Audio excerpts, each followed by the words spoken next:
الحمد لله نحمده ونستعينه ونستغفره ونؤمن به ونتوكل عليه ونعوذ بالله من شرور أنفسنا ومن سيئات أعمالنا. من يهد الله فلا مضل له ومن يضلله فلا هادي له. ونشهد أن لا إله إلا الله وحده لا شريك له. ونشهد أن محمدا عبد الله ورسوله صلى الله وسلم وعليه وعلى آله وصحبه أجمعين. أما بعد، فبالسند المتصل منا بشيخ عبد الأحد الأزهري إلى الإمام الهمام الحافظ الحجة أمير المؤمنين أبي عبد الله محمد بن إسماعيل البخاري رحمه الله، نفعنا الله بعلومه وعلومهم آمين. قال: باب قول الله تعالى: ونضع الموازين القسط ليوم القيامة وأن أعمال بني آدم وقولهم يوزن أو وقولهم توزن. وبه قال: حدثنا أحمد بن أشكاب قال حدثنا محمد بن فضيل عن عمارة بن القعقاع بن زرعة لأبي هريرة رضي الله تعالى عنه قال: قال النبي صلى الله عليه وسلم: كلمتان حبيبتان إلى الرحمن خفيفتان على اللسان ثقيلتان في الميزان، سبحان الله وبحمده سبحان الله العظيم. یہ امام بخاری رحمۃ اللہ علیہ کی کتاب کا آخری حصہ ہے، اور باب اور ترجمۃ ما فی الباب اور سند اور حدیث کا وہ حصہ ہے جو آپ کے سامنے ابھی طلبہ نے بھی پڑھا اور ہم نے بھی، اور درمیان میں عبادت سے متعلق اور اس سلسلے میں کچھ لغت جو امام بخاری رحمۃ اللہ علیہ نے بیان کی ہے اس کا ایک حصہ ہم نے ترک کر دیا، جس کو وہ اپنے استاد مجاہد ابن جبر رحمۃ اللہ علیہ سے نقل کر. مجاہد ابن جبر جن سے انہوں نے تفسیر کا سب سے زیادہ حصہ نقل کیا، چونکہ قرآن مجید کو نقل کیا تھا اور قرآن مجید کے ایک حصے کی تفسیر اور لغت کو ان کو پیش کرنا تھا، تو انہوں نے کہا کہ وقال مجاہد. اب یہ جو وقال مجاہد ہے اس کو عام عوام بیچارے سمجھ نہیں پاتی. ہمارے یہاں ایک عالم تھے اور ان کا رجحان عدم تقلید کا تھا، حافظ مصطفیٰ. ان کا انتقال ہو گیا. ان کی ایک کتاب ہے قرآن مجید کی لغت، اور اس بحث سے ہے کہ قرآن مجید کے اندر غیر عربی زبان کے الفاظ ہیں یا نہیں. جیسا کہ آپ یہاں دیکھ رہے ہیں، وقال مجاہد: القسطاس العدل بالرومية، ويقال القسط مصدر المقسط وهو العادل، وأما القاسط فهو الجائر. اتنا حصہ امام بخاری رحمۃ اللہ علیہ کے ترجمۃ ما فی الباب اور آگے احمد ابن اشکاب کے طریق سے حدیث کی سند شروع کرنے کے درمیان. اب اس میں بحث ہوئی ہے اور علماء عرصے سے لکھتے آئے ہیں کہ عربی زبان میں قرآن مجید نازل کیا گیا بلسان عربی مبین. تو سب عربی ہے یا کچھ غیر عربی زبان کے الفاظ بھی ہیں. کچھ الفاظ ایسے بھی ہیں جو قرآن مجید نے استعمال کیے اور جن لوگوں کے سامنے استعمال کیے ان کے سامنے پہلی مرتبہ ہوئے، حالانکہ وہ اہل زبان اہل لغت میں. جب قرآن مجید کی تفسیر کی بات آتی ہے تو کہا جاتا ہے کہ قرآن مجید تفسیر القرآن بالقرآن، قرآن کی تفسیر قرآن کے ذریعے سب سے اونچا ذریعہ ہے۔ پھر حضور صلی اللہ علیہ وسلم کے اقوال اور آپ کے افعال اور آپ کی سنتوں کے ذریعے، پھر صحابہ کے آثار اور ان کے اقوال کے ذریعے، آگے تک کسی طریقے سے اس میں یہ بھی بیان کیا جاتا ہے کہ لغت کے ذریعے، استشہاد کے ذریعے، عربی اشعار اور قدیم لغت کی محفوظیت کا خیال کرتے ہوئے اس کے ذریعے، جیسے حضرت عمر رضی اللہ تعالیٰ عنہ نے ایک موقع پر قبائل کے لوگوں کو جمع کیا تھا اور ان سے پوچھا تھا کہ او یأخذہم علی تخوف، تخوف کے معنی کیا ہے؟ او یأخذہم علی تخوف قرآن مجید میں ہے، اس کے معنی کیا ہے؟ انہوں نے بیان بھی کیا اس کے معنی کو۔ تو کبھی کبھی کچھ لفظ ایسے بھی استعمال ہوئے، جیسے حضرت ابو ہریرہ خود کہتے ہیں کہ ہم نے قرآن مجید میں پہلی مرتبہ یہ سنا، کون سا لفظ؟ یہ لفظ جو یوسف علیہ السلام کے قصے میں آیا، وَأَعْتَدَتْ لَهُنَّ مُتَّكَأً وَآتَتْ كُلَّ وَاحِدَةٍ مِّنْهُنَّ سِكِّينًا وَقَالَتِ اخْرُجْ عَلَيْهِنَّ، ہر ایک کو ایک ایک چھری بھی دے دی اس نے۔ وَآتَتْ كُلَّ وَاحِدَةٍ مِّنْهُنَّ سِكِّينًا، کہا چاقو کے لیے سکین کا لفظ ہم نہیں کہا کرتے، ہم نے پہلی مرتبہ سنا۔ وَآتَتْ كُلَّ وَاحِدَةٍ مِّنْهُنَّ سِكِّينًا وَقَالَتِ اخْرُجْ عَلَيْهِنَّ۔ تو اب یہ مسئلہ رہا کہ قرآن مجید میں غیر عربی الفاظ ہیں یا نہیں ہیں۔ حافظ مصطفیٰ صاحب کو کچھ حسن ظن تھا میرے ساتھ، باوجود اس کے کہ میرے اور ان کے درمیان میں مسلکی بہت، تو وہ مجھ کو اپنی کتاب کے حصے بتاتے رہتے تھے، اور اس زمانے میں جب لوگوں کے پاس اتنی سہولت نہیں تھی کہ وہ نیٹ وغیرہ کے ذریعے سے مطالعہ کریں، تب وہ کمپیوٹر کے ذریعے سے کتابیں بہت ساری انہوں نے جمع کر رکھی تھی، مطالعہ کرتے تھے، اور بعد میں ان کے بچے وغیرہ ان کی وفات کے بعد ان کی کتاب کا مسودہ ہمارے یہاں لے آئے کہ آپ اس پر کام کریں، اللہ تعالیٰ توفیق عطا فرمائے کہ اس میں کچھ کام ہو سکے۔ بہت ذخیر کام انہوں نے کیا۔ جو لطیفہ مجھ کو آپ کو سنانا تھا وہ یہ ہے کہ ان کے ہی ایک ہم مسلک صاحب کو پتہ چلا کہ حافظ مصطفیٰ صاحب اس مزاج کے آدمی ہیں کہ قرآن مجید میں کوئی لفظ غیر عربی نہیں ہے۔ تو وہ پہنچ گئے ان کے اور کہا کہ امام بخاری نے تو خود نقل کیا ہے کہ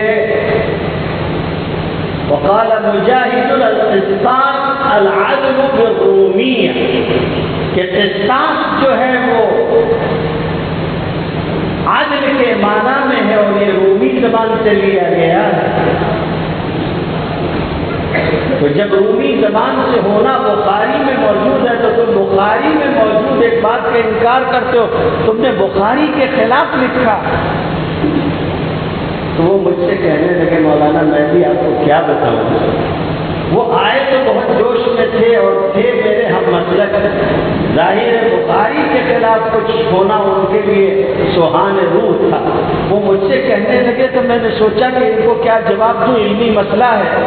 تو میں نے ان سے کہا دیکھیے وہ میں نے بخاری کے خلاف نہیں لکھا، میں نے مجاہد کے خلاف لکھا۔ تو ان کا پھر چلے کہنے لگے اس بیچارے کو یہ بھی معلوم کہ مجاہد خود بخاری کے استاد کے درجے کی چیز ہے، ہاں بخاری کے خلاف نہیں تو کوئی بات نہیں، چلتا ہے۔ آپ اس سے ایک چیز سمجھیے، جو نقطہ یہاں پنہا ہے ذہن میں رکھنے کا ہے، وہ یہاں سے یہ سمجھنے کا ہے کہ امام بخاری نے، میں جو بات اب کہنے جا رہا ہوں، مفتی زربری صاحب رحمۃ اللہ علیہ نے اس کو بیان کیا، مجازات القرآن کا جو حوالہ کیا ہے امام بخاری رحمۃ اللہ علیہ نے، جگہ جگہ کتاب نہیں نقل کرتے، اس سے تفسیر نقل کرتے ہیں، تو اس میں خود مفتی زربری خان صاحب نے یہ بات کہی، اور وہ بہت صاحب علم آدمی تھے، مولانا ظفر علی خان صاحب رحمۃ اللہ علیہ، مولانا الیاس گمن صاحب رحمۃ اللہ برکاتہم فرمایا کرتے ہیں کہ تفردات سب کے ہوتے ہیں، جو بڑا عالم ہوتا ہے اس کے تفردات بھی ہوتے ہیں، ظفر علی خان صاحب کے بھی تفردات ہیں۔ تو کہنے لگے کہ اختلاف کرنے سے ہر کوئی ضروری نہیں ہو جاتا، اختلاف کے لیے اتنے ضروری ہونے کے لیے اتنے علم کی ضرورت ہے۔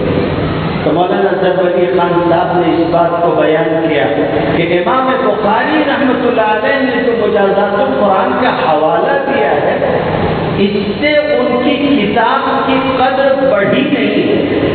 بخاری خود اس درجے کے آدمی ہیں کہ اگر وہ یہ کہتے کہ فلاں آیت کی فلاں تفسیر ہے تو ان کا مقام و مرتبہ علمی دنیا میں اتنا تھا کہ اس کی اہمیت زیادہ ہوتی، لیکن امام بخاری رحمۃ اللہ علیہ وہ انتہائی درجے کے باادب اور احترام کرنے والے آدمی ہیں۔ انہوں نے جو چیز جہاں سے لی اس کا حوالہ دیا کہ میں نے فلاں سے دیا۔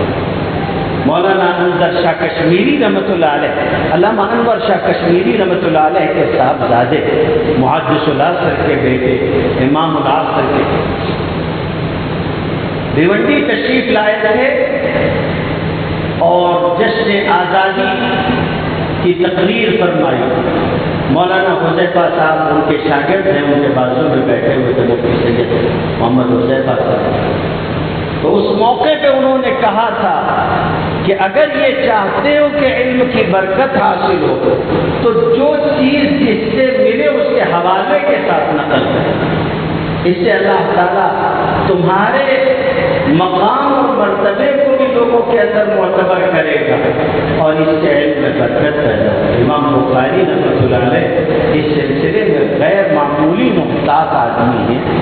فرماتے ہیں کہ وقال مجاہد، حالانکہ کہہ سکتے تھے کہ میں نے یہ بات کہی ہے اور سناؤں پہ ہوتی بخاری میں کہا ہے، ایسا ذی علم آدمی کہ اس کو رد نہیں کیا جا سکتا۔ خیر، عموماً ایسا ہوتا ہے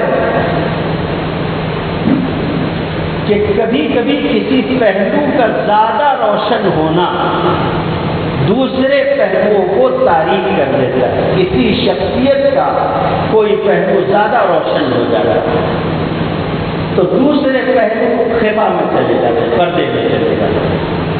حضرت مولانا سلمان صاحب بجنوری دامت برکاتہم، استاد حدیث دارالعلوم دیوبند، تشریف لائے تھے ماہر ملت میں ختم بخاری کے لیے، ہمیں دعوت دی آئے۔ اس وقت تک ان کے اسفار اس علاقے میں ادھر ہوئے نہیں اور ان کی آرزو تھی کہ کسی طرح اگر سفر کی شکل یہ بنے کہ دوران سفر چلتے چلاتے اورنگزیب عالمگیر رحمۃ اللہ علیہ کے یہاں حاضری ہو جائے تو بڑی بات ہے۔ علامہ انظر بھی جب تشریف لائے تھے بیت العلوم میں ختم بخاری کے لیے تو ہمارے والد صاحب سے انہوں نے یہ درخواست کی تھی، یہ بات کہی تھی، حکم فرمایا تھا اور والد صاحب نے تعمیر کی تھی۔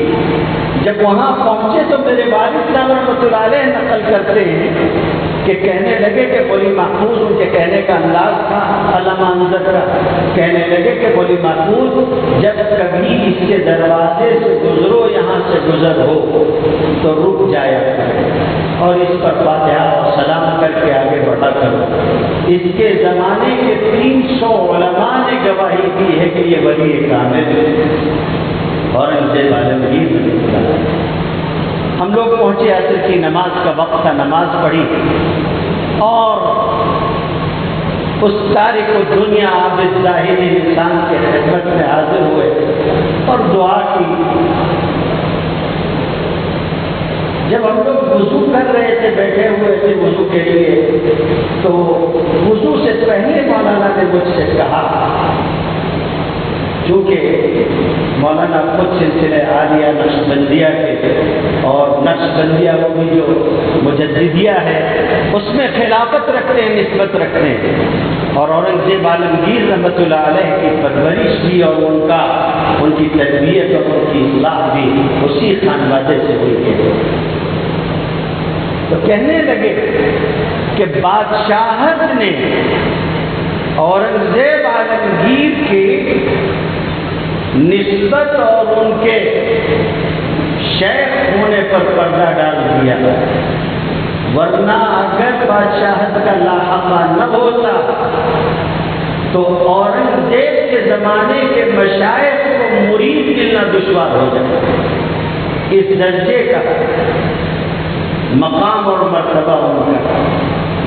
ہمارے نوجوان عامت الناس ختم بخاری شریف کی مجلس میں آتے تو ہیں اور امام بخاری رحمۃ اللہ علیہ کا بلند مقام فن حدیث میں سنتے ہیں تو بس بہت بڑے عالم ہیں، باقی سارے پہلو امام بخاری رحمۃ اللہ علیہ کے پردے سے باہر۔ آج جس کتاب کی تکمیل ہوئی ہے اس کتاب کا مصنف اللہ کا غیر معمولی دوست اور اپنے زمانے کا ولی کامل، حدیثی خدمات علم میں ان کا مقام و مرتبہ وہ تو سرآنکھوں پر۔ سارے زمانے کے اولیاء ان کے لیے تمغہ امتیاز جو چیزیں ہیں قرآن مجید کی آیات یا نبی کریم صلی اللہ علیہ وسلم کے فرامین۔ ولی کون ہوتا ہے؟ سورہ یونس کی 3 آیتیں ہیں جو اس کو متعین کرتی ہیں۔ الا ان اولیاء اللہ لا خوف علیہم ولا هم يحزنون الذین آمنوا وكانوا يتقون لهم البشرى في الحياة الدنيا وفي الآخرة لا تبديل لكلمات الله ذلك هو الفوز العظيم۔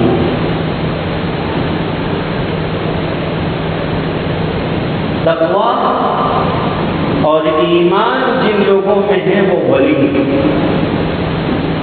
اور اس کے 3 درجات علماء نے لکھے۔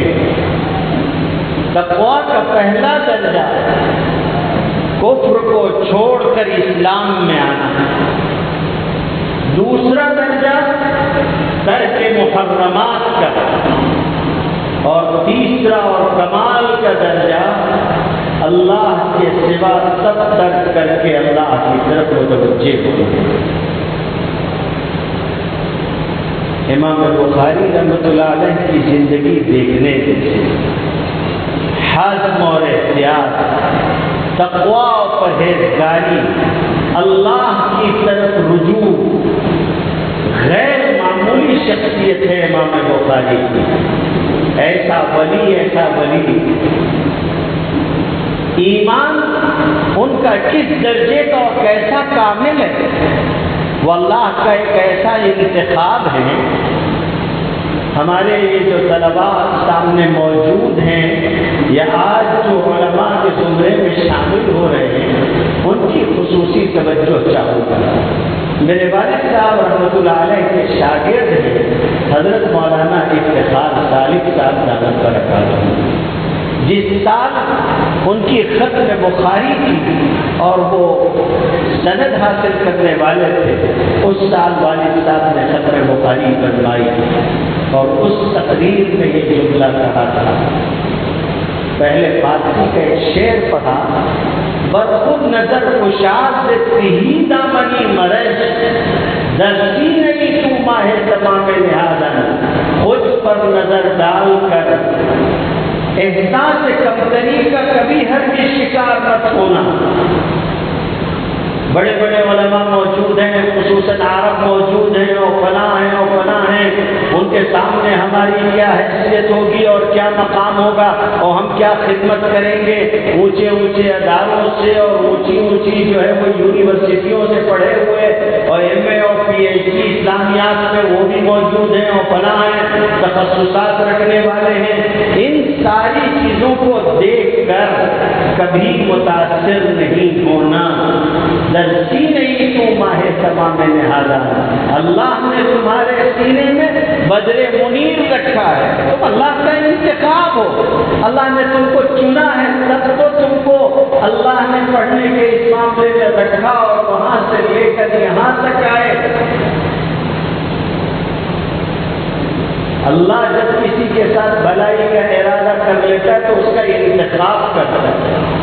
من یرید اللہ بہ خیرا یفقہہ فی الدین۔ تو کبھی یہ مت سوچیے گا،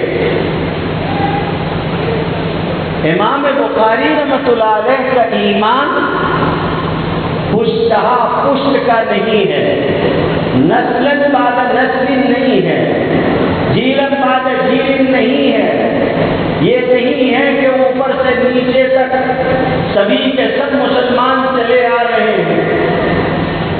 یہی وجہ ہے کہ امام بخاری کا نام لینے میں احتیاط سکھایا، زیادہ سے زیادہ محمد ابن اسماعیل ابن ابراہیم ابن مغیرہ، بس یہی ٹھہر جائیے، اس لیے کہ اس سے آگے آپ کلمات کہیں گے ترحم کے، رحمت کے، اور مغیرہ سے آگے مجوسی ہیں ان کے آبا و اجداد، ان کے لیے مغفرت کی دعا نہیں کی جا سکتی، ان کے لیے کلمات ترحم نہیں کہے جا سکتے، اس لیے منع کی اوپر تک نہ بیان کیا جائے۔ اب آپ ذرا دیکھیں، امام بخاری خود کلمہ ہم استعمال کر کے، ہم بمانا بھی، فارسی کا جملہ بخاری نے استعمال کر لیا ہے۔ فارسی النسل تھے، نسل بعد نسل مسلمان نہیں تھے، اوپر مغیرہ نے اسلام قبول کیا اور نیچے امام بخاری رحمۃ اللہ علیہ ہیں، درمیان میں ابراہیم اور ان سے نیچے اسماعیل اور پھر خود امام بخاری۔ اللہ نے دو لوگوں کا ایسا انتخاب کیا کہ لوگوں کے زبان پہ تالے لگ جائیں۔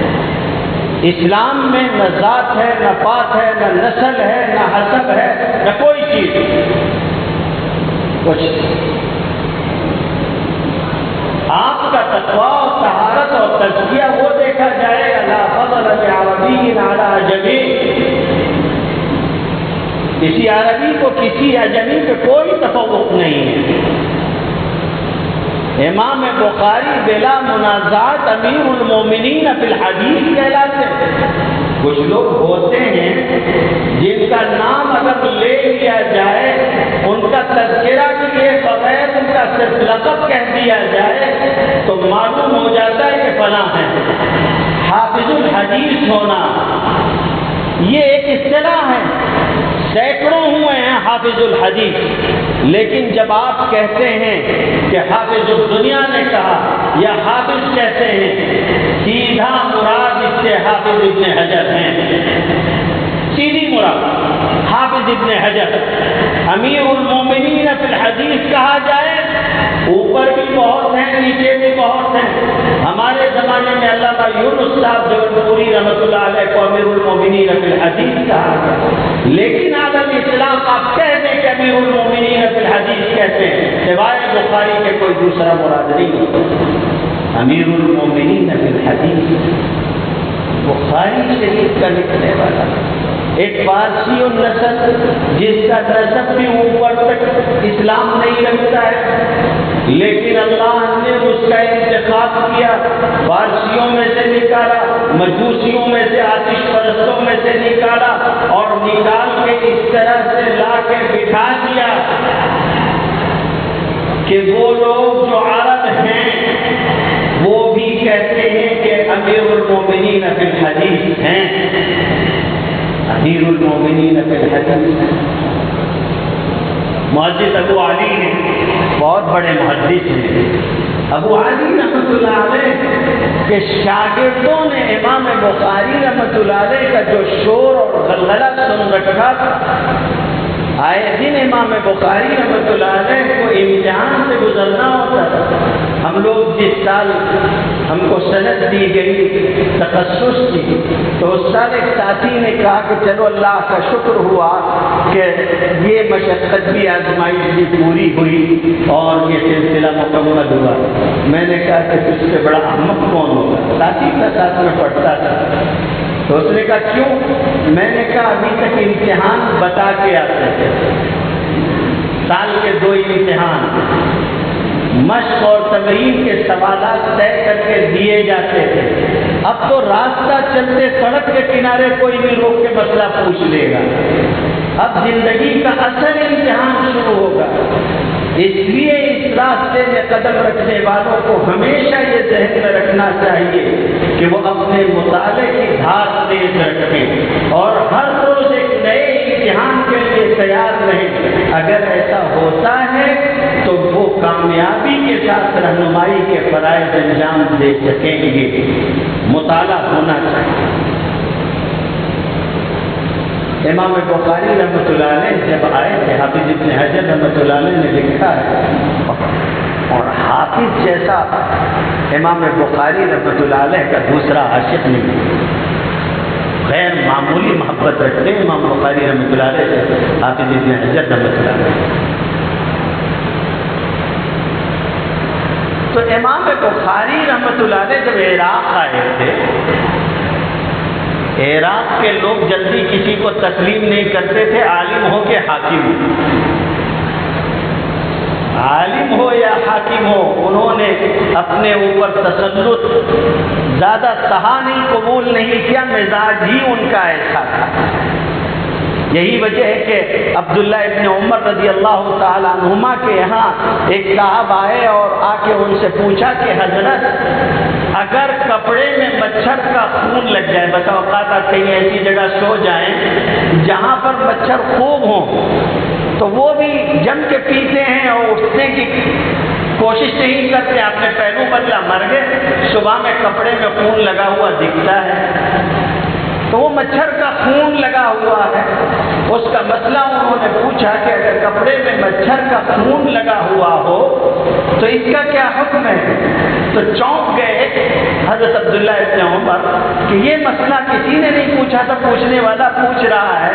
تو پوچھا کہ بابا آپ کہاں کے رہنے والے ہیں؟ تو کہنے لگا کہ میں کوفہ کا رہنے والا ہوں۔ کہا خدا تم لوگوں پہ رحم کرے، تم نے نبی کے نواسے کا تو خون بہا دیا اور مچھر کے خون کا مسئلہ پوچھتے۔ عراق میں برائی نہیں کرتا، لیکن شریعت اور مزاج میں ایک چیز تھی، حکام کو بھی جلدی قبول نہیں کرتے تھے۔ حجاج کے مسلط ہونے کی ایک وجوہات میں سے ایک وجہ یہ بھی تھی، اس کو لائے اسی لیے مکتب سے اٹھا کے ان کے اوپر گیا، اس لیے رکھا گیا تھا، خیر لیکن وہاں علم بھی تھا اور غیر معمولی علماء موجود تھے۔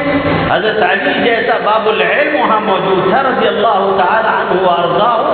حضرت عبداللہ ابن مسعود جیسی شخصیت تھی۔ حضرت علی جب آئے اور کوفہ کی صورتحال دیکھی تو کہنے لگے کہ اللہ ابن مسعود کے اوپر رحم کرے، اس نے کوفہ کو علم سے بھر رکھا ہے۔ پہلے عبداللہ ابن مسعود رضی اللہ تعالیٰ عنہ پہنچے تھے، بعد میں حضرت علی آئے۔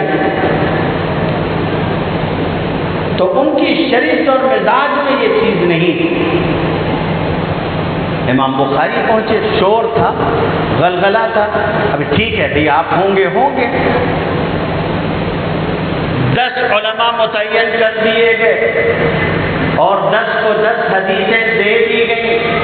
البتہ حدیثیں مقلوبۃ الاسانید تھی، ساری سندیں، اس کی سند اس سے چپکایا، اس کی سند اس کے ساتھ چپکایا، اس کی سند اس کے ساتھ چپکایا، شروع ہو گئے۔ امام بخاری رحمۃ اللہ علیہ کو بٹھا دیا اور بٹھا کے کہا کہ چلیے ہم حدیثیں پڑھتے ہیں، آپ ذرا بتائیے گا۔ جب غلط سند کے ساتھ حدیث پڑھی گئی، ایک صاحب نے پڑھنا شروع کیا، امام نے صفائی سے کہا کہ میں نہیں جانتا، میں نہیں جانتا، اس طرح جس طرح آپ پڑھ رہے ہیں مجھے نہیں معلوم۔ 100 کی 100 حدیثیں اس طرح سے پڑھ دی گئی اور امام نے سب کے بارے میں یہی جواب دیا اس کے بعد حافظ ابن حجر نے لکھا کہ پھر اس کے بعد امام بخاری رحمۃ اللہ علیہ نے بیان کرنا شروع کیا اور پہلے شخص کی طرف اشارہ کیا اور کہا کہ تم نے 10 حدیثیں اس طرح پڑھی ہیں، پہلی حدیث اس سند کے ساتھ تم نے پڑھی، یہ اس کی سند نہیں ہے، اس کی سند فلاں ہے۔ کہا کہ 100 حدیثوں کی تصحیح کر دینا ابن حجر نے لکھا ہے، اتنا زیادہ تعجب خیز نہیں ہے جتنا یہ کہ ایک مرتبہ سن کے اسی غلط سند کے ساتھ وہ 100 حدیثیں ان کو یاد نہیں اور کہہ دیا کہ تم نے ایسے پڑھا تھا، وہ ایسے نہیں ہے ایسے۔ تو بہرحال بخاری تھے، ابو علی کے شاگردوں نے بھی امتحان لے لیا امام بخاری کا اور ڈھونڈ ڈھانڈ کے ایک روایت کہیں سے لے کے آئے اور امام بخاری کے سامنے پڑھا۔ کہا کہ اس کے بارے میں کیا کہتے ہیں؟ تو کہا کہ میں نہیں جانتا، لا عارف ہوں، میں اس کو نہیں پہچانتا۔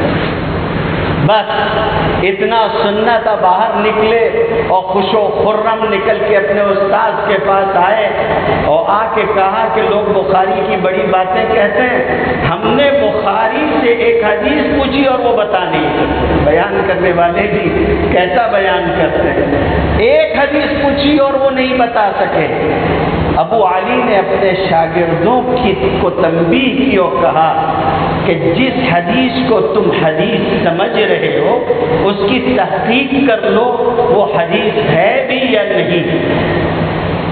تم بخاری پر عیب رکھ رہے ہو جبکہ سچی بات یہ ہے کہ غلطی تم سے ہوئی ہوگی، اس لیے کہ بخاری کا مقام یہ ہے کہ حدیث لا یعرفہ محمد بن اسماعیل فلیس بحدیث، جس حدیث کو محمد ابن اسماعیل نہ جانتا ہو وہ سرے سے حدیث ہی نہیں ہو سکتی ہے۔ تم خود دیکھ لو، جس کو حدیث سمجھ رہے وہ حدیث ہے بھی یا نہیں۔ اس درجے کا بندہ انتخاب کیا اللہ نے، اور دوسرا بندہ جس کا انتخاب کیا علی الاطلاق کہیے ائمہ مجتہدین میں متکلمین میں امام اعظم، سیدھی بات ہوگی اس سے مراد نعمان ابن ثابت ابو حنیفہ ہے۔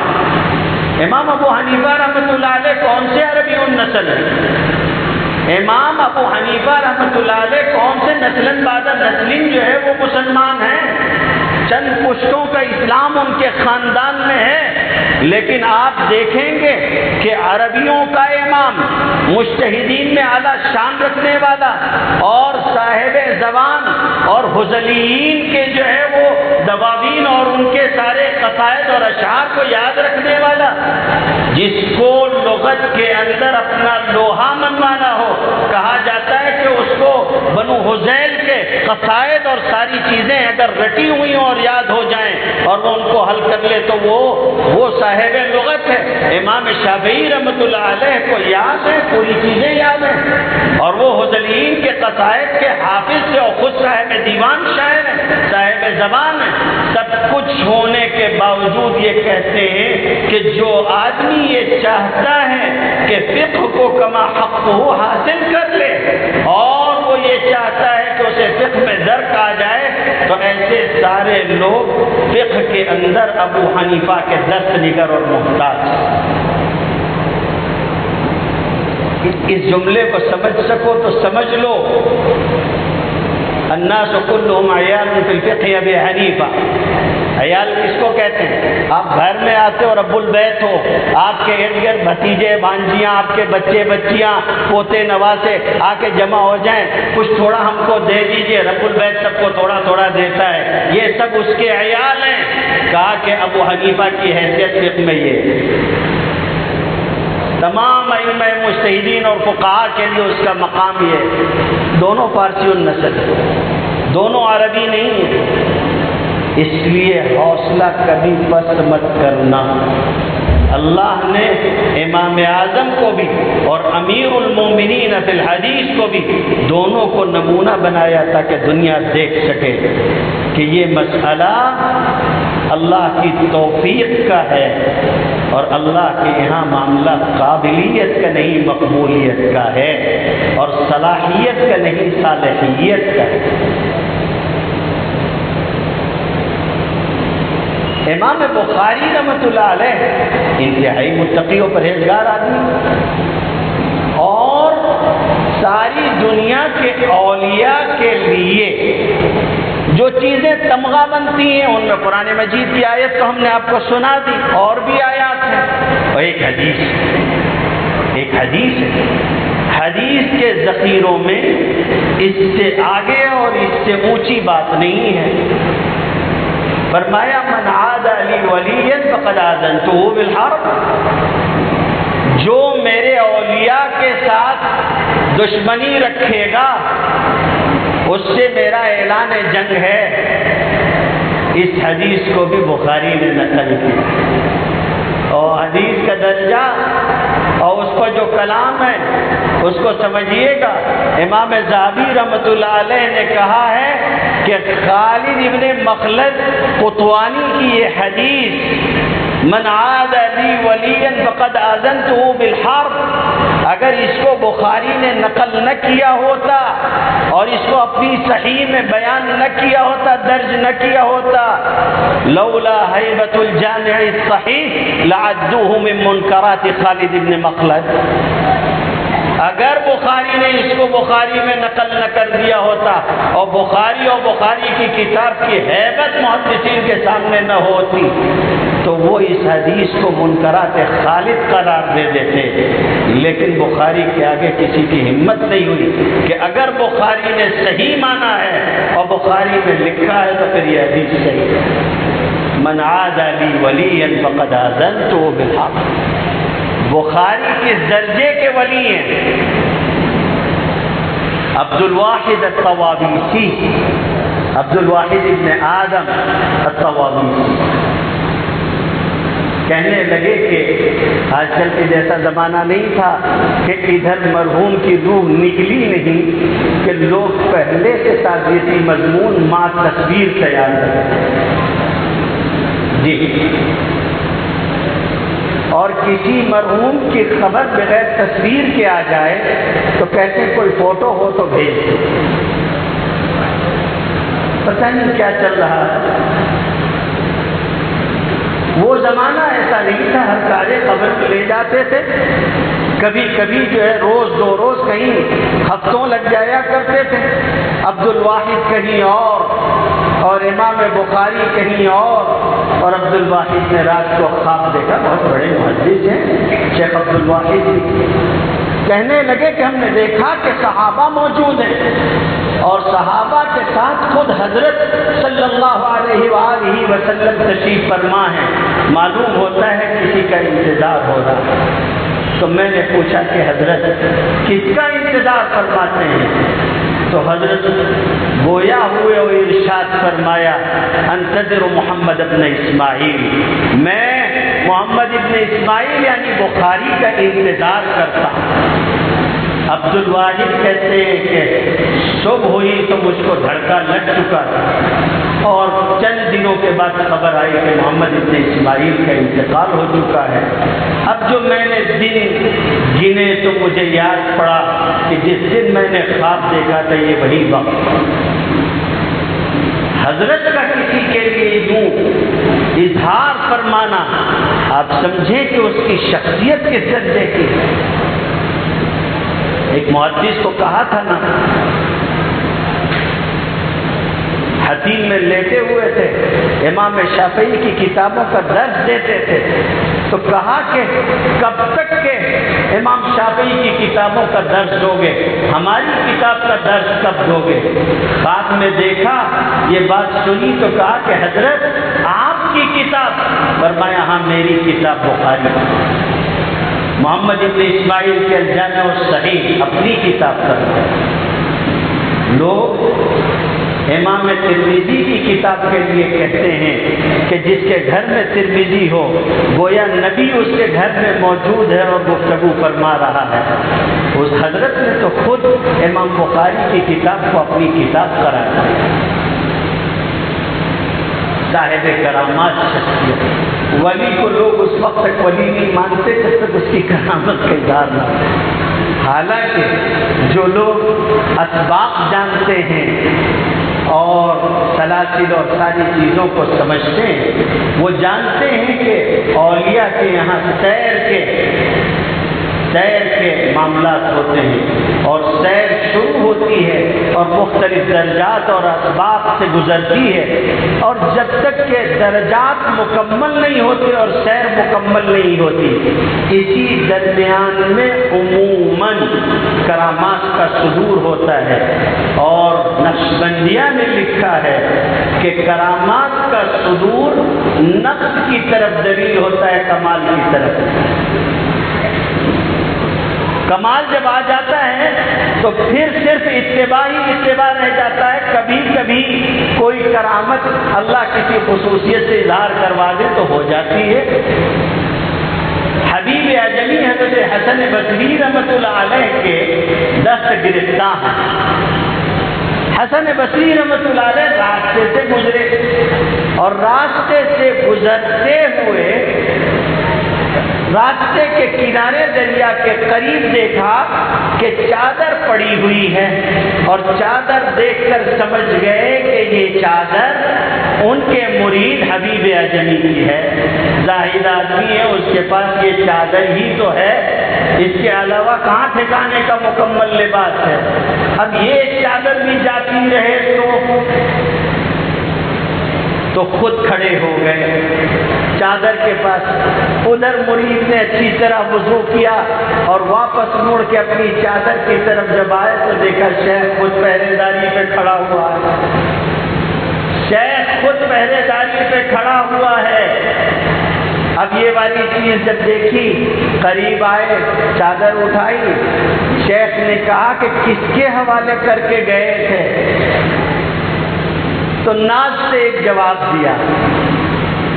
ایک بڑے نقشبندی شیخ سے میں نے سنا، اور انہوں نے یہ بات کہی تھی کہ احمد شیخ جو ہے وہ حسن بصری رحمۃ اللہ علیہ کا جواب کمال کو بیان کرتا ہے، اور حبیب اعظمی کا جواب نقص کا اظہار کرتا ہے۔ حالانکہ اگر یہ بات میں نے آپ سے نہ کہی ہوتی تو آپ تو سبحان اللہ ماشاءاللہ حضرت حبیب اعظمی کے جواب ہی پہ کرتے تھے۔ حضرت حسن بصری رحمۃ اللہ علیہ سے حبیب اعظمی نے جب سنا کہ بھئی کس کے حوالے کر کے گئے تھے، تو ایک جواب دیا، کہا اسی کے حوالے جس نے آپ کو حفاظت کے لیے کھڑا کر دیا۔ حالانکہ حضرت محمد صلی اللہ علیہ وسلم کا طریقہ یہ ہے کہ حفاظت کے اسباب اختیار کرو۔ اونٹ کو کھوٹے سے باندھو، اس کے بعد توکل کرو، یہ نہیں کہ چور کے حوالے کر دو اور چلے جاؤ۔ حسن بصری نے ان کو سمجھایا کہ ایسا نہیں، یوں نہیں کیا جاتا، بلکہ طریقہ یہ ہوگا۔ کبھی کبھی ایسی پرلطف باتیں ہو جایا کرتی ہیں۔ امام مالک رحمۃ اللہ علیہ استاد ہیں امام شافعی رحمۃ اللہ علیہ کے۔ امام شافعی رحمۃ اللہ علیہ نے رزق کے مسئلے میں گفتگو کی اپنے شیخ امام دار الہجرہ سے۔ امام شافعی کا ماننا تھا کہ جد و جہد لازمی اور ضروری ہے، اور امام مالک دوسرے نقطۂ نظر سے کہہ رہے تھے، اور یہ دونوں باتیں کوئی الگ نہیں ہیں، دونوں کا اپنا اپنا محل ہے اور دونوں صحیح ہیں۔ امام کہتے تھے کہ جد و جہد کے بغیر بھی رزق آ جاتا ہے۔ امام کے پاس بھی اپنے دلائل ہیں، جیسے انما ترزقون بضعفائکم، ضعیفوں کا اجر اور ان کا رزق جو ہے وہ خود آ رہا ہے۔ البتہ پھر یہی بات پیدا ہو جائے گی کہ محنتی محنت کر رہا ہے تب تو کمزوروں کا رزق آ رہا ہے، وہ بھی چھوڑ دے تو نہیں آئے گا۔ امام شافعی نے دیکھا کہ دلائل پہ دلائل سے بات نہیں بنے گی، تو کہا تھوڑی دیر تشریف رکھے، اور اٹھ کے گئے باہر۔ کچھ محنت مزدوری کی، چند کھجوریں ملی، اس کو لے کے آ گئے اور آ کے امام کے سامنے رکھا اور کہا تناول فرمائیے، اور خود بھی اس میں سے کھایا۔ امام مالک نے بھی کھایا۔ اس کے بعد کہا کہ آپ جانتے ہیں یہ میرا رزق تھا، میں آپ سے گفتگو کرتا رہتا تو نہیں ملتا، میں اٹھ کے گیا، میں نے باہر محنت کی، مشقت کی، پھر یہ ملا تو لے کے آیا۔ امام مالک نے کہا بات تو تمہاری بالکل ٹھیک ہے، مگر مجھے تو کمرے میں بیٹھے بیٹھے ملا۔ پھر بات وہیں آ گئی، میں تو باہر نہیں گیا، میرے حصے کا رزق بھی تم ہی لے کر آئے۔ تو خیر گفتگو ہوتی ہے، کرامت کے لوگ بات کرتے ہیں۔ امام بخاری رحمۃ اللہ علیہ نیشاپور گئے، 250 ہجری کی بات ہے، نیشاپور گئے اور 256 میں ان کی وفات ہو گئی۔ جب نیشاپور گئے، اور طلباء کو یہ بات ذہن میں رکھنی چاہیے، اب جو بات میں کہنے جا رہا ہوں وہ بہت اہمیت کی، آپ ذرا توجہ فرمائیے گا اس کے اوپر۔ جب نیشاپور آئے تھے تو نیشاپور میں علم کی سلطنت محمد ابن یحییٰ زہلی رحمۃ اللہ علیہ کو حاصل ہے۔ سب نے لکھا ہے کہ ثقہ ہیں محمد ابن یحییٰ زہلی۔ ابن حجر نے بھی لکھا ہے، ذہبی نے بھی لکھا ہے ثقہ۔ دیکھیے کسی ایک مسئلے میں کسی سے اختلاف ہو جائے، کسی بات میں کسی سے اختلاف ہو جائے، میرے بھائی یہ چیز ہمیشہ ذہن میں رکھنا، تم علماء کی مجلس میں شامل ہونے جا رہے، زمرے میں شامل ہونے جا رہے، کون سا عالم ہوگا جو بے عیب ہوگا؟ میں کبھی کبھی یہ بات کہا کرتا ہوں اور ڈنکے کی چوٹ سے کہتا ہوں، مولائیت کا جو سلسلہ آج کل ہمارے یہاں چل پڑا ہے اور ایک فرقہ بنا دیا لوگوں نے، اور ایک فتنہ اٹھا کے کھڑا کر دیا ہے کہ ہم اہل بیت والے ہیں، مولا والے ہیں، علی والے ہیں، اور فلاں ہیں اور فلاں ہیں۔ ایسے سارے لوگ جب بیٹھتے ہیں تو اہل بیت کا تذکرہ کرتے ہیں، اہل بیت سر آنکھوں پر، ہم اپنے درود میں اپنی نماز میں ان کو شامل کرتے ہیں، یہ ساری چیزیں سر آنکھوں پر ہیں۔ آپ کی آل اولاد ہمارے لیے سر آنکھوں پر، لیکن آپ کے صحابہ، آپ کے خلفاء، ان کو کوئی گالی دے ہم اس کو پسند نہیں کرتے۔ ایسا آدمی ملعون اور لعنتی ہے جو یہ کام کرتا ہے۔ اب جو لوگ یہ کام شروع کر رکھے ہیں اور انہوں نے یہ سب کچھ شروع کر رکھا ہے، جب ان کے سامنے کہیے کہ ہم صحابہ کے خلاف سننا پسند نہیں کرتے، تو وہ کہتے کہ دیکھیے انہوں نے فلاں غلطی کی، انہوں نے فلاں غلطی کی، انہوں نے فلاں غلطی کی، تو ہمارا جواب ان کے لیے یہ ہوتا ہے کہ ہم اہل سنت والجماعت ہیں۔ اہل سنت والجماعت انبیاء اور رسولوں کے سوا کسی کو معصوم نہیں مانتے۔ ہم کوئی شیعہ ہیں کہ ہمارے یہاں ائمہ معصومین اور 4 معصومین کا تذکرہ ہوگا اور ہم یہ کہیں گے کہ ان کا مقام عصمت انبیاء اور رسولوں کے مقام عصمت سے اونچا ہے۔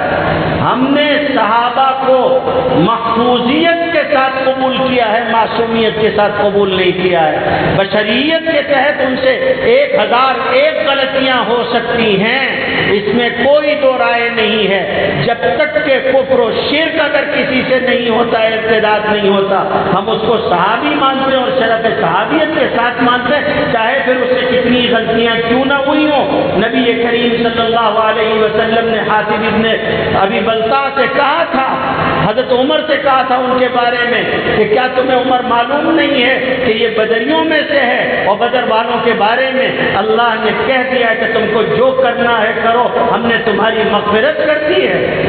اس سے غلطی ہوئی تو کیا ہوا؟ کعب ابن مالک سے غلطی ہوئی اور ان کی غلطی کے اوپر قرآن مجید اترا ہوا اور ان کے بارے میں کہہ رہا ہے۔ احد والوں کے بارے میں قرآن مجید اترا اور ان کی صفائی قرآن مجید نے دی اور کہا اف اللہ عنہ، خود حضور سے لے کے آگے تک پھر ساری باتیں بیان کی۔ اس لیے یہ بات ذہن میں رکھیے گا کہ غلطی انسانوں سے ہوتی ہے۔ ہمارے یہاں یہ بڑا مسئلہ ہو گیا ہے کہ لوگ علماء کے پیچھے ہوتے ہیں تو یوں ہوتے ہیں گویا کمبل ہو گئے، اب نہ کمبل مجھ کو چھوڑ رہا ہے نہ میں کمبل کو چھوڑ رہا ہوں، ایسا لکھا ہوا ہے۔ اور پھر کبھی یہ ہوتا ہے کہ اس عالم کی کوئی ایک خامی اور غلطی سامنے آ گئی، لعنت بھیجنا شروع کر دی اس کے اوپر، کنارے ہٹ گئے اس سے۔ بھائی انسان ہے، وہ معصوم نہیں ہے، نبی نہیں ہے، کوئی فرشتہ نہیں ہے، اس سے غلطی ہو سکتی ہے؟ ذہبی نے ایک ایسا جملہ کہا ہے جس کو میں کہا کرتا ہوں کہ پڑھنے لکھنے والوں کو، درس و تدریس والوں کو اپنے کمرے میں لکھ کر ایسی جگہ رکھنا چاہیے کہ آپ کی نظروں کے سامنے ہو۔ ذہبی نے کہا لو الغینا کل امام اخطاء لما بقی لنا امام، اگر ہم ہر آدمی کو، ہر عالم کو اس کی غلطیوں کی وجہ سے چھوڑتے چلے جائیں گے تو ہمارا کوئی قائد اور رہنما ہی نہیں باقی بچے گا، کیونکہ ایسا آدمی لاؤ گے کہاں سے جو ہر عیب سے پاک۔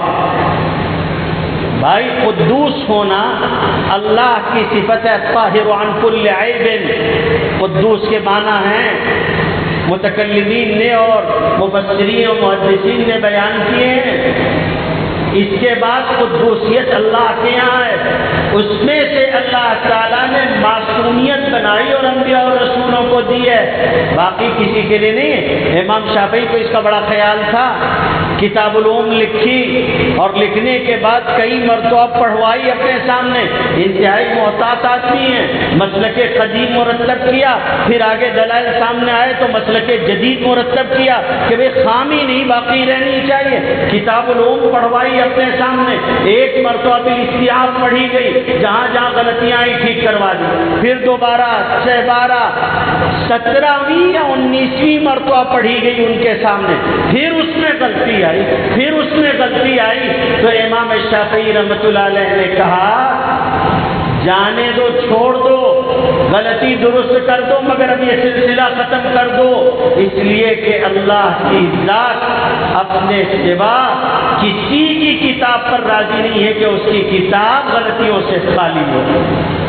ذالک الکتاب لا ریب فیہ، یہ دعویٰ صرف ایک مصنف کا ہے، لا یأتیہ الباطل من بین یدیہ ولا من خلفہ تنزیل من حکیم حمید۔ بخاری شریف شروع کی، پہلی حدیث نقل کی انما الاعمال بالنیات، آخری حدیث نقل کی اور بیان کیا کہ کلمتان حبیبتان الی الرحمن، دونوں حدیثیں محدثین کے ہاں غریب ہیں، دونوں حدیثیں غریب، اگرچہ کہ غرابت بعض صورتوں میں صحت کے خلاف نہیں مگر غریب ہے۔ دنیا کی سب سے زیادہ صحیح کتاب صح الکتب بعد کتاب اللہ شروع ہو رہی ہے غریب حدیث سے، ختم ہو رہی ہے غریب حدیث سے۔ میرے بھائی یہ اللہ کا ایک خاص نظام، تو ہوتا یہ ہے کہ کبھی کبھی ایسا ہو جاتا ہے عالم سے کوئی غلطی ہو جائے۔ محمد ابن یحییٰ زہری بڑے عالم ہیں، جب امام بخاری رحمۃ اللہ علیہ نیشاپور آئے تھے، علماء کو معلوم ہوا نیشاپور تو امام مسلم کا شہر ہے، امام مسلم خود نیشاپوری ہے، اور ان کے استاد محمد ابن یحییٰ زہری، امام مسلم کو اور دیگر سب کو خود محمد ابن یحییٰ زہری رحمۃ اللہ علیہ نے کہا جاؤ جا کے شریک ہونا، استقبال کرنا۔ امام مسلم نے کہا میری آنکھوں نے نہ کسی حاکم نہ کسی عالم کسی کا ایسا استقبال نہیں دیکھا جیسا بخاری کا استقبال نیشاپور آنے پہ ہوا تھا۔ آپ سمجھیے بخاری کی شہرت پھوٹی کب سے تھی، کب سے امام بخاری کی شہرت کی خوشبو پھوٹی ہے، آپ اس کو غور کر لیں۔ ایک محدث نے بیان کیا، ہم لوگ ایک جگہ حدیث سننے میں مشغول تھے، ہماری قسمت چمکی، ہم نے سنا کہ محمد ابن اسماعیل آئے ہوئے ہیں، ہم سب چھوڑ چھاڑ کے بھاگے کہ کسی طرح اس محدث سے سن لیں حدیثیں۔ مسجد میں پہنچے، مسجد میں پہنچتے ہی ہم نے پوچھا محمد ابن اسماعیل کہاں ہیں، تو اشارے سے بتایا گیا کہ یہ ستون کے پاس جو نماز پڑھ رہا ہے یہ ہے۔ وہ کہتے ہیں کہ ہم نے دیکھا کہ اس کی داڑھی اور مونچھ کے بال بھی پوری طرح سے پھوٹے نہیں تھے۔ وہاں سے بخاری مشہور ہو گئے تھے، اور بخاری نیشاپور میں آئے ہیں، اس وقت آئے ہیں جب عمر کے صرف 6 سال بچے تھے۔ آپ سمجھ سکتے ہیں کہ ان کی شہرت کا سورج کس طرح سر چڑھ کے بول رہا ہو۔ آئے 3 مرحلے تک تو علماء گئے تھے استقبال کرنے کے لیے، اور ایک طرف سے امام مسلم اور دوسری طرف سے ایک دوسرے محدث وہ رکاب تھام کے لے کے آئے تھے جس میں سوار پیر لگتا ہے، لے کر آئے، نیشا پور میں اترے، بہت بڑا حلقہ درس قائم ہوا، اور خود محمد ابن یحییٰ زہلی نے کہا کہ ان سے لوگ حدیثیں حاصل کریں، مگر درمیان میں کچھ لوگ ہوتے ہیں جنہوں نے چکر چلایا اور مشکل کر دی اور حالات خراب کر دیے، حالات خراب کر دیے، دونوں کے درمیان لگائی بجائی شروع کر دی۔ جس مسئلے پہ سب سے زیادہ اصرار تھا محمد ابن یحییٰ زہلی کو، خلق قرآن کا مسئلہ، اس میں وہ قرآن کو مخلوق نہیں مانتے تھے، امام بخاری بھی نہیں مانتے تھے۔ مسئلہ آیا کہ قاری پڑھ رہا ہے، اس کے حلق سے جو الفاظ نکل رہے ہیں، اس کو مخلوق مانیں گے یا نہیں مانیں گے؟ اس میں تعبیر کے فرق کی وجہ سے دونوں میں اختلاف ڈلوا دیا۔ اس پر محمد ابن یحییٰ زہلی اتنا ناراض ہوئے، کہا کہ جو آدمی یہ کہتا ہو کہ لفظی بالقرآن مخلوق، میرے الفاظ جو قرآن کے ساتھ ہیں، جو ہمارے حلق سے قرآن کی تلاوت نکل رہی ہے، یہ مخلوق ہے، جو اس طرح کا جملہ کہتا ہو فَلَا يَحِلُّ لَهُ أَن يَحْضُرَ مَجْلِسَنَا، اس کے لیے حلال نہیں کہ ہماری مجلس میں آئے۔ امام مسلم رحمۃ اللہ علیہ شدید متاثر ہوئے اس جملے سے، وہ ساری حدیثیں جتنی انہوں نے محمد ابن یحییٰ زہلی سے لکھی تھی، وہ سب کے سب جمع کروائیں، سارے نوشتے اور دفتر نکلوائے، اور اس کو اونٹ پہ رکھوا کر لوٹا دیا محمد ابن یحییٰ زہلی کے پاس، اور ایک حدیث نہیں لی، ایک حدیث نقل نہیں کی محمد ابن یحییٰ سے، حالانکہ سماعت کر چکے تھے، لکھ چکے تھے، اجازت تھی، سب تھا۔ امام بخاری کی محبت میں کہ یہ محدث جو کہہ رہا ہے حق کہہ رہا ہے، صحیح کہہ رہا ہے، اس لیے نہیں لیا، مگر خود بخاری جو خود اس میں صاحب معاملہ ہے، کتاب الادب کھولیے، کتاب الادب میں باب ہے، باب من کفر اخاہ بغیر تعبیر فہو کما قال، اس میں کہتے ہیں قال حدثنا محمد واحمد بن سعید عن عثمان بن عمر، یہ محمد کون؟ نہیں بیان کیا، لوگ کہتے ہیں کہ محمد ابن بشار ہے، لیکن اس کی وضاحت کی شرح نے کہ یہ محمد ابن بشار نہیں، یہ محمد ابن یحییٰ زہلی خود، ان سے حدیث نقل کی امام بخاری نے اپنی بخاری، مسلم نے مسلم میں نہیں نقل کی، ان سے حدیثیں نہیں، لیکن آپ دیکھیے جس کی وجہ سے نیشا پور چھوڑنا پڑا، جس کی وجہ سے حلقہ درس ختم ہو گیا، ان کی حدیث نقل کر رہے ہیں اور بطور استاد نقل کر رہے ہیں، اپنے استاد کے طریق سے نقل کر رہے ہیں۔ میرے بھائی، یہ چیز ذہن میں رکھنی ہے۔ تو میں بات کہہ رہا تھا کرامت کی، میں وہاں رہوں گا جہاں سے چل رہا ہوں، کہہ رہا تھا کرامت کی، نیشا پور سے نکلے ہیں اور بخارا آ گئے، پہنچی وہیں پہ خواب جہاں کا امیر تھا، دنیا گھوم کے اپنے وطن پہنچے اپنے، اور اب وطن والوں کو موقع ملا کہ چلیے اور ہم اپنے فخر کا استقبال کریں۔ آپ کبھی دیکھو گے مصریوں کو اس کا بڑا فخر ہے کہ قرآن مجید جیسا ان کے قرآن نے پڑھا ہے، ایسا دنیا کے قاری عموماً نہیں پڑھ پاتے، اور اس میں بھی یہ ہوتا ہے کہ سوہاج کے لوگ، منشا کے لوگ، وہ کہتے ہیں کہ آل منشاوی ہمارے یہاں کے ہیں، ہمارا فخر ہے، فخر سوہاج کہلاتے ہیں، اسی طرح طبلاوی ہیں، شرقاوی ہیں، الگ الگ بہت سارے ہیں، تو سب کہتے ہیں جب کسی قاری کا نام لکھتے ہیں تو اس کے آگے لکھتے ہیں فخر سوہاج، فخر فلاں، ہمارے علاقے کا فخر۔ بخاری بخارا لوٹے، عالم سے ہوتے ہوئے اپنے وطن بندہ پہنچا، اور جہاں سے بخارا مشہور ہوا، بندہ ہوتا ہے کوئی اکیلا ہوتا ہے، علاقے کی شہرت کا سبب بن جاتا ہے۔ گیلانی ہو، فلاں ہو، دربھنگے کے لوگوں کو کون جانتا تھا؟ گیلان کے لوگوں کو کون جانتا تھا؟ مناظر حسن گیلانی کی وجہ سے گیلان مشہور ہوا، عبد الماجد دریاباد مشہور ہو گیا۔ ہوتے ہیں لوگ اپنے علاقے کے لیے شہرت کا سبب بن جاتے ہیں۔ بخاری کی وجہ سے بخارا کی شہرت ہوئی ہے۔ امام بخاری پہنچے بخارا، اور بس یہاں مسئلہ پیش آیا خالد زحلی کے ذریعے، جو حاکم شہر تھا۔ اب یہاں دو باتیں سمجھنے کی ہیں اور ذہن میں رکھنے کی، اہل علم کو اس کا خیال ہونا چاہیے۔ امام بخاری سے اس نے کہا کہ میرے بچے کو تعلیم دینے کے لیے میرے گھر آئیے گا۔ امام بخاری نے جو جملہ کہا ہے غیر معمولی جملہ۔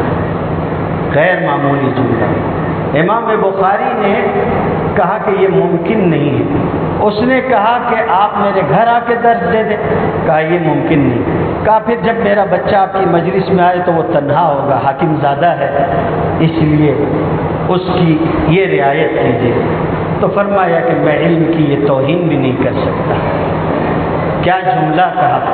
انی لا اذل العلم ولا احمله الى ابواب السلاطین، نہ میں علم کو ذلیل کر سکتا ہوں، نہ اس کو ڈھو کے لے جا کے بادشاہوں کے دروازے کھڑے ہو سکتا ہوں۔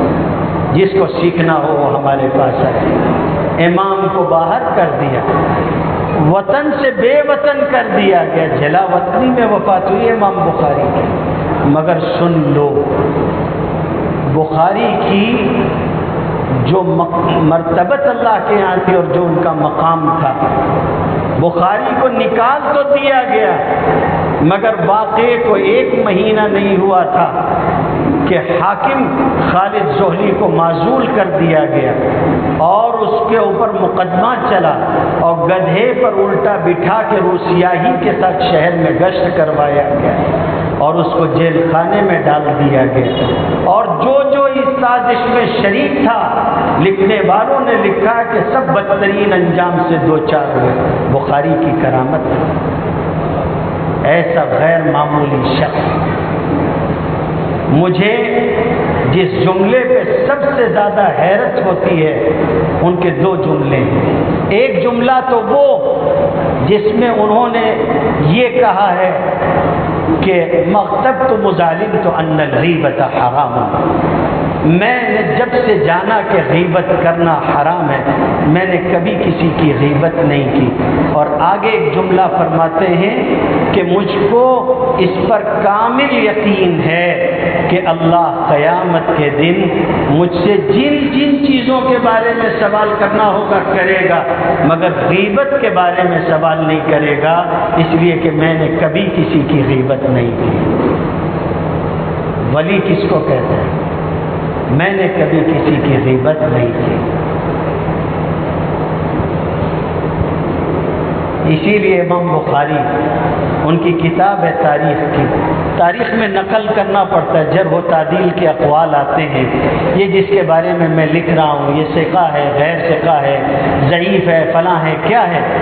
امام بخاری دیگر ائمہ جرح و تعدیل کی طرح یہ نہیں لکھتے ہیں کہ یہ ضعیف ہے، یہ فلاں ہے، بلکہ لکھتے ہیں ترکوہ ضعفوہ، لوگوں نے اس کو متروک قرار دیا ہے، لوگوں نے ضعیف کہا ہے، خود پر نہیں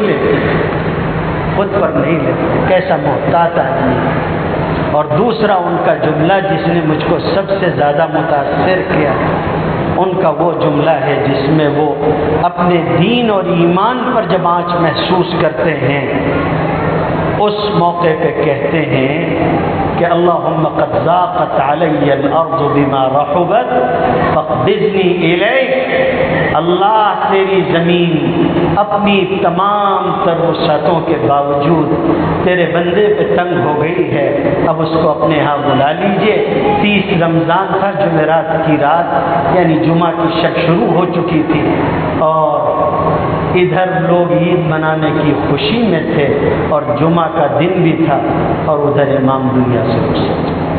کس مقام کا بندہ ہوگا کہ اس نے کہا اور اللہ نے اس کی بات قبول کی۔ میرے بھائیوں، اگر آپ اس مجلس میں شریک ہو تو یقین مانو کہ آپ کی قسمت عروج پر ہے اس وقت، تو آپ ایک ایسی کتاب کے تکمیل کے موقع پہ شریک ہو۔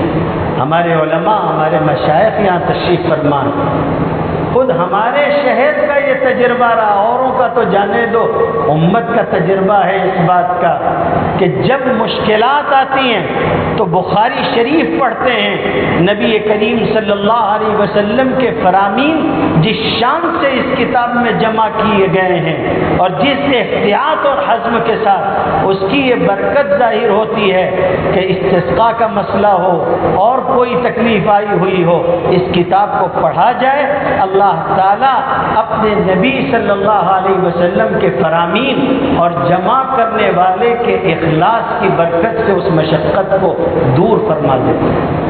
ہمارے شہر کا خود تجربہ رہا ہے، اور ایک نہیں دسیوں مرتبہ ہمارے شہر میں بخاری شریف کا ختم اس طور پر کیا گیا۔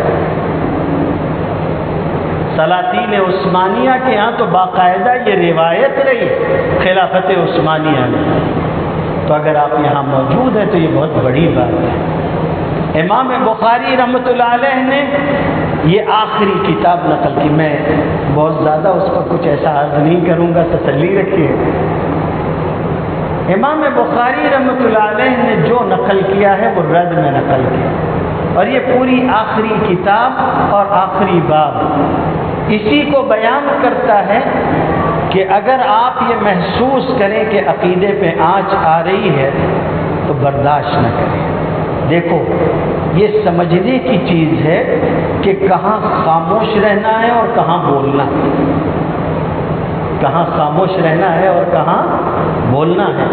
شیخ الاسلام حضرت مولانا مفتی محمد تقی صاحب عثمانی دامت برکاتہ ایک غیر معمولی بات ارشاد فرماتے ہیں، فرمانے لگے تفقہ فی الدین کے لیے کہا گیا ہے، فلولا نفر من كل فرقة منهم طائفة ليتفقهوا في الدین، تفقہ فی الدین ہونا چاہیے۔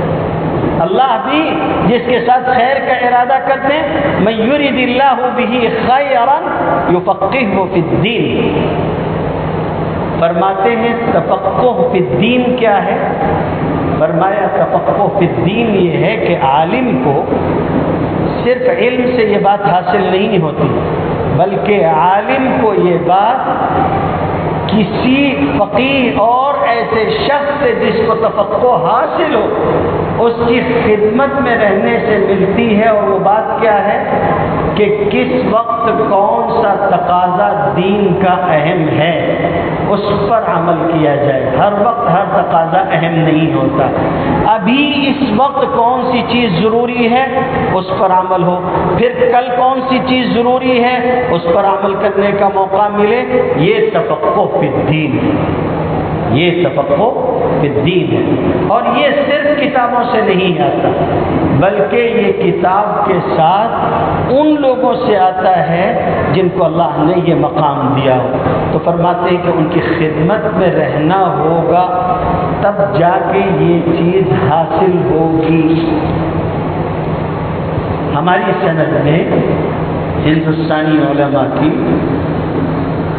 سند میں خصوصاً علماء دیوبند کے یہاں جب آپ اوپر اٹھیں گے تو شاہ عبد الغنی ہیں جو شاہ اسحاق کے شاگردوں میں سے، شاہ اسحاق شاہ عبدالعزیز کے ہیں اور شاہ عبدالعزیز شاہ ولی اللہ کے ہیں۔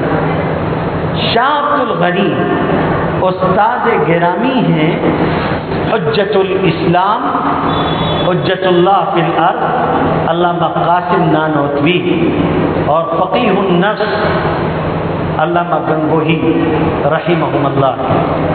اور انہی کے شاگردوں میں شاہ عبد الغنی کے شاگردوں میں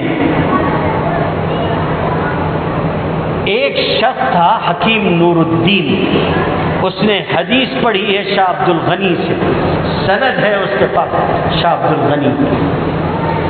شاہ عبد الغنی نے اپنے شاگردوں کو نصیحت کی تھی اور خصوصاً حکیم نور الدین کو نصیحت کی تھی کہ دیکھو اس کا خیال کرنا، دیکھو اس کا خیال کرنا کہ ہم نے تم کو حدیث تو پڑھا دی ہے مگر ہم تمہارے اندر کچھ محسوس کرتے ہیں، اس لیے کسی کامل کا ہاتھ تھام لو، کسی کامل کا ہاتھ تھام لو۔ اس نے نصیحت قبول نہیں کی۔ علامہ قاسم نانوتوی نے، علامہ رشید احمد گنگوہی نے، ان لوگوں کا مقام اور مرتبہ کسی صاحب دل سے پوچھئے گا۔ مولانا فضل رحمہ گنج مراد آبادی رحمۃ اللہ علیہ کو کشف بہت ہوتا ہے، بہت زیادہ اظہار ہوتا ہے۔ ایک صاحب جو ہے وہ حضرت کے یہاں سے خانقاہ گنگوہ سے جانے لگے مولانا فضل رحمہ گنج مراد آبادی رحمۃ اللہ علیہ کے یہاں، تو کہا جا کے ہمارا سلام کہنا اور ان سے کہنا کہ مریدوں کے ساتھ ذرا نرمی کا معاملہ کیا کریں، آپ کے یہاں بڑی سختی ہے۔ اور دوسری بات یہ ہے کہ کشف کا اظہار بہت فرماتے ہیں، اس پہ ذرا پردہ رکھیں۔ حضرت الامام نے کہلوا کے بھیجا علامہ گنگوہی نے، اور گیا سلام عرض کیا اس نے اور کہا کہ انہوں نے یہ کہا ہے، اتنا سننا تھا کہ پارا چڑھ گیا۔ کہا کہ وہ کیا جانے کہ یہاں کس مشقت میں زندگی ہوتی ہے، اگر سختی نہ کریں تو یہ تو ہم کو کھا جائیں اور فلاں اور خوب ناراض ہوئے۔ سامنے والا تو سٹپٹا گیا، خاموش ہو گیا۔ اسی جلال میں کہا اور بھی کچھ کہا تھا، پہلے ہی والے میں اتنی نوازشات مل چکی تھی، چہ جائے کہ اب آگے اور کیا عرض کرتے۔ شاہ فضل رحمہ گنج مراد آبادی کا مقام بہت اونچا ہے میرے بھائیو۔ ایک مرتبہ امام بخاری کی بات آئی تو میں بیچ میں عرض کر دوں۔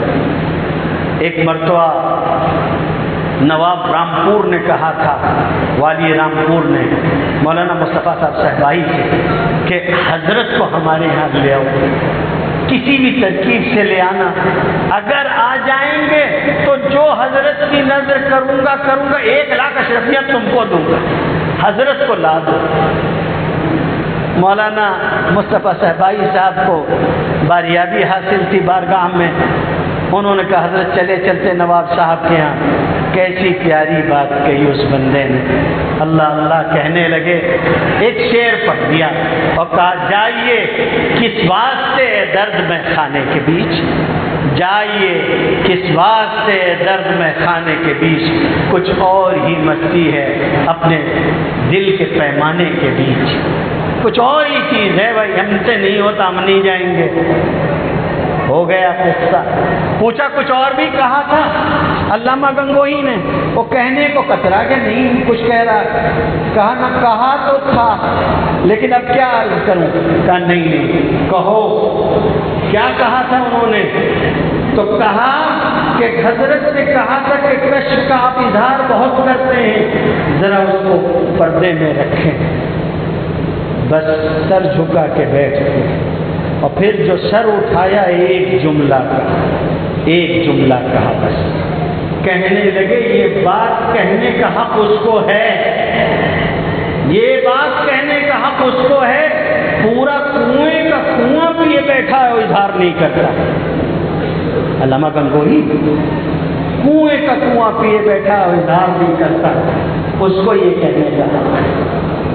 علامہ گنگوہی نے، علامہ قاسم نانوتوی نے ہاتھ پکڑ لیا، شیخ کا ہاتھ تھام لیا، اپنے استاد کی، اپنے شیخ کی، شیخ حدیث کی بات مانی، اور آج دیکھیے کس مقام پہ نور الدین نے نہیں تسلیم کیا، اسے تفقہ حاصل نہیں ہوا، اور اس کا نتیجہ یہ ہے کہ حکیم نور الدین وہ ہے جس نے مرزا غلام احمد قادیانی کو نبوت کی راہ سجائی، وہی اس کا ساتھی۔ بعد میں اس کا پہلا خلیفہ ہوا، خود دجال و کذاب تھا۔ تفقع اس راستے سے آئے گا میرے بھائی، یہ سمجھ وہاں آئے گی کہ کہاں کیا کرنا ہے، کب کہاں کیسے رد کرنا ہے۔ بخاری شریف ہی میں تم پڑھو گے عبداللہ ابن عمر کے بارے میں کہ حضرت معاویہ نے مسجد نبوی میں خطبہ دیا، ایک بات کہہ دی۔ حبوا ہوتا تھا باندھنے کا، ایک رومال باندھنے کا طریقہ، ابھی بھی باندھ کے بیٹھتے ہیں عرب، مسجد الحرام میں، مسجد نبوی میں، اس میں ٹیک لگانے کی ضرورت نہیں ہوتی، وہی آدمی کے لیے ٹیک کا سبب بھی ہو جاتا ہے۔ جب عبداللہ ابن عمر نے سنا تو سننے کے بعد کہتے فحللت حبوتی لأردہ، میں نے چاہا کہ میں اپنا حبوا کھولوں اور ان کا جواب دوں اٹھ کے کھڑے ہو کے کہ یہ جو بات آپ کہہ رہے ہیں یہ درست نہیں ہے، لیکن اس موقع پر میرے ذہن میں یہ بات آئی کہ اگر میں ابھی یہ کہوں اور بات غلط رخ پر چلی جائے تو میرے اس بات کے کہنے کی وجہ سے خون بہہ جائے گا، پھر کیا ہوگا؟ بس اس موقع پہ کہتے ہیں کہ میں خاموش رہ گیا۔ یہ سیکھنے کی ضرورت ہے، کہاں کیسا رد عمل دینا ہے۔ حضرت صلی اللہ علیہ وسلم مسجد میں تشریف فرماتے، دیہاتی آیا اور اس نے مسجد میں پیشاب کر دیا، لوگ دوڑے بھی اس کو، آپ نے منع کر دیا، اس نے اپنی ضرورت پوری کی، بلا کے سمجھایا، منع کیا، جگہ پاک کروا دی مسجد کی۔ لیکن دوسرے موقع پر ایک امام مسجد کو مسجد میں قبلہ رخ تھوکتے ہوئے دیکھ لیا، آپ نے فرمایا کہ آئندہ یہ تمہارے لیے نماز نہ پڑھائے، امامت سے معزول کر دیا۔ پیشاب کے ناپاک ہونے پر تمام فقہا کا اتفاق ہے، تھوک کے پاک ہونے پر تمام فقہا کا اتفاق ہے، لیکن اس کے باوجود ایک آدمی جاہل ہے، نا سمجھ ہے، ایک آدمی جانتا ہے کہاں چھوڑا جائے گا، کہاں گرفت کی جائے گی۔ یہ تفقہ کا مسئلہ ہے، اس کو سمجھ لیجئے۔ یہ آئے گا ان لوگوں کے ساتھ رہنے سے اور ملازمت اختیار کرنے سے اور ان کا ہاتھ تھامنے سے جن کو اللہ نے یہ عطا فرمایا ہے۔ امام بخاری نے رد پر کتاب قائم کی، الرد علی الجہمیہ، اور معتزلہ کا عقیدہ آخری باب میں رد کیا، اور وہ کیا ہے؟ وہ یہ ہے کہ اعمال وزن نہیں کیے جائیں گے۔ اعمال کہاں وزن ہو سکتے ہیں؟ میں نے کہہ دیا میری بات کو آپ کیسے وزن کریں گے؟ زمانہ اتنا آگے آ گیا ہے کہ اب کچھ کہنے کی ضرورت نہیں ہے، اب سب وزن ہو جاتا ہے۔ آپ کی تقریر کی بائٹ بھی طے کر لی جاتی ہے کہ کتنے میگا بائٹ میں جائے گی، کتنے گیگا بائٹ میں جائے گی، کتنا ایم بی لے گی، سارا اس کا حجم وغیرہ سب طے کر لیا جاتا ہے۔ ناپ تول ہو رہا ہے، ایسی چیزیں بھی ناپی جا رہی۔ یہی وجہ ہے حکیم الاسلام حضرت قاری طیب صاحب رحمۃ اللہ علیہ فرمایا کرتے تھے کہ اسلام کی حقانیت کے اظہار کے لیے میں قدیم فلسفے کے مقابلے میں جدید سائنس کو زیادہ مفید سمجھتا ہوں۔ اس نے اسلام کی حقانیت کو جیسے ثابت کر دیا، اس کا انکار ممکن نہیں رہا۔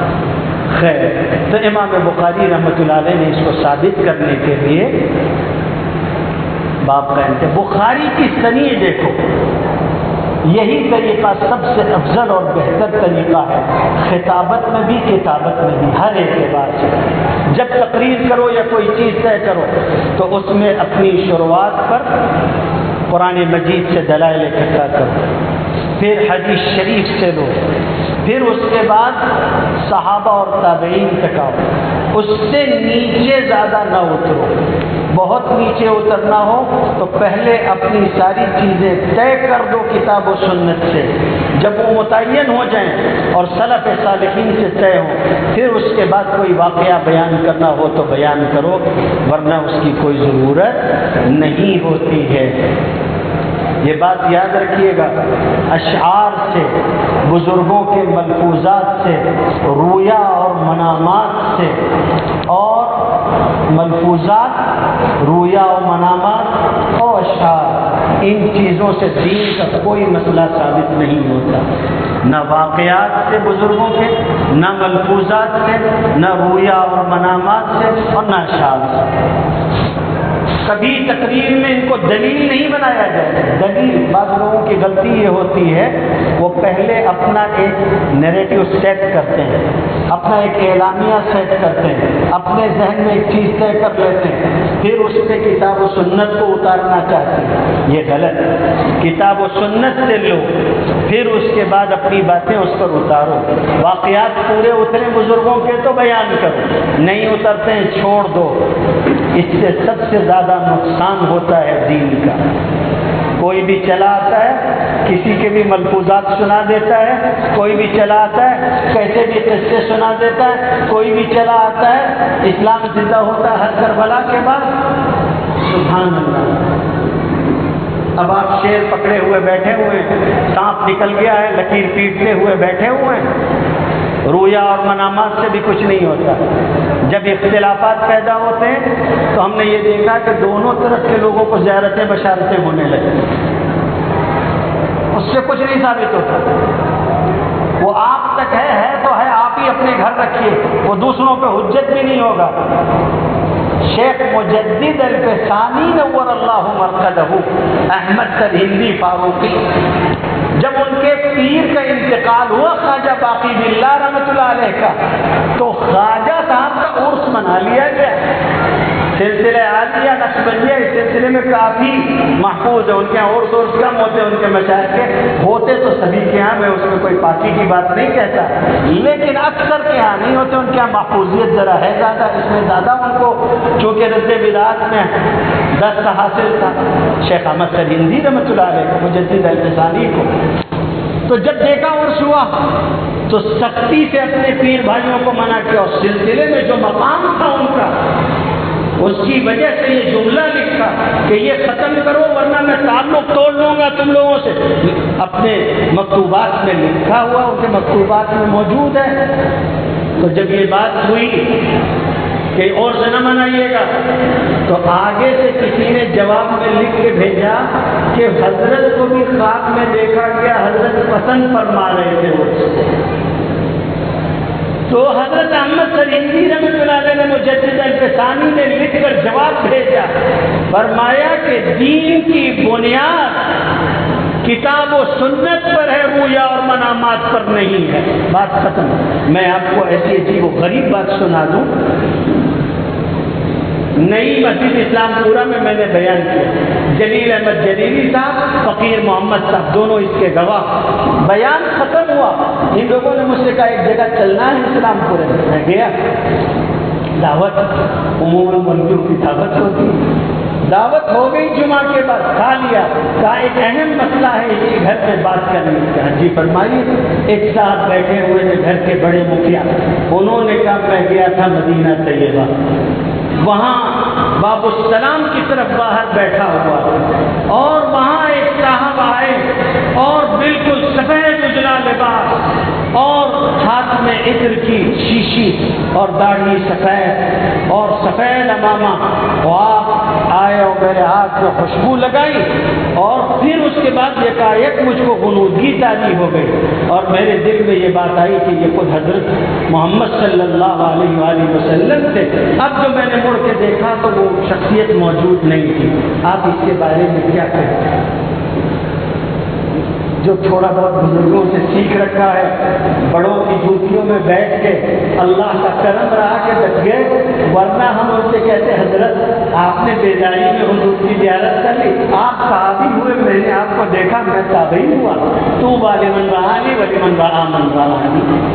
ہم نے کہا جو حلیہ آپ بیان کر رہے ہیں وہ حلیہ حضرت کا کبھی نہیں ہے، محدثین نے تو یہاں تک لکھا ہے، اور امام نابلسی وغیرہ نے لکھا ہے اس کو، تاثیر الانام فی تعبیر المنام وغیرہ میں دیکھ لیجئے کہ جو حضور کو حضور کے حلیے کے خلاف دیکھتا اس نے حضور کو نہیں دیکھا۔ آپ کیا فرما رہے ہیں؟ حضور کی داڑھی مکمل سفید تھی، حضور کے سر اور داڑھی کے بالوں میں 20 سے زیادہ بال سفید نہیں تھے، وہ بھی آپ تیل لگا لیتے تھے تو نظر نہیں آتے تھے، اور کون سا کہا کہ میں خود ہوں؟ یہ تو آپ کا گمان اور خیال ہے، آپ کہتے کہ حضور تھے، ہرگز یہ بات نہیں ہو سکتی آپ جو کہہ رہے ہیں، یہ فضول سی بات ہے۔